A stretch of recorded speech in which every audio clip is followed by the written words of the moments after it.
नमस्कार मित्रांनो, आजचा विषय आहे ओरल सेक्स. आता ओरल सेक्स म्हणजे नक्की काय तर हे सगळ्यांनाच माहिती आहे. तर ओरल सेक्स करणं चुकीचं की बरोबर? त्याचे काय फायदे आहेत? ते मेडिकली करणं बरोबर आहे की नाही? सविस्तर जाणून घेऊयात. आता ओरल सेक्स बद्दल मेडिकली सांगायचं झालं तर दोघांनाही मोठ्या प्रमाणात इन्फेक्शन होऊ शकतं. जर एखादा पुरुष महिलेच्या योनीला लीक करत असेल किंवा एखादी महिला पुरुषाला ब्लो जॉब देत असेल, तर दोघांनाही इन्फेक्शन होऊ शकतं. जसं की एच-पी-व्ही, वॅड्स, एच-आय-व्ही, हेपॅटायटिस ए, बी, सी असे अनेक प्रकारचे इन्फेक्शन असू शकतात, जे दोघांनाही होऊ शकतात.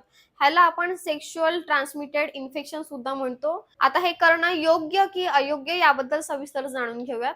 जर तुम्ही मॅरिड आहात आणि तुमच्या पार्टनरला कुठलाही आजार नसेल, तुमच्या पार्टनरचं तुम्हाला मेडिकल स्टेटस माहिती आहे, तर अशा वेळेस तुम्ही करू शकता.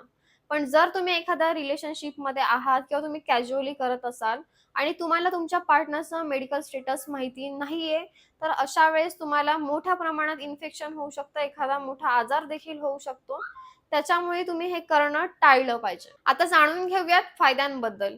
बऱ्याच लोकांना वाटतं, की ह्याचे भरपूर फायदे आहेत.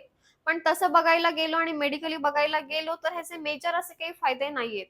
जेव्हा आपण नॅचरल सेक्स करतो, तेव्हा आपल्या बॉडीमध्ये प्लेजर हार्मोन रिलीज होतात.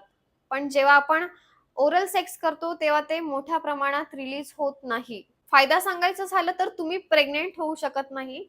कारण स्पर्म आणि ओव्हम एक्सचेंज होत नाही. त्यामुळे तुम्ही प्रेग्नंट होऊ शकत नाही. हाच एक त्याचा फायदा. जर तुम्हाला माझा आजचा व्हिडिओ आवडला असेल तर लाईक करा, शेअर करा आणि सबस्क्राईब करायला विसरू नका. भेटूयात पुढच्या नवीन व्हिडिओमध्ये.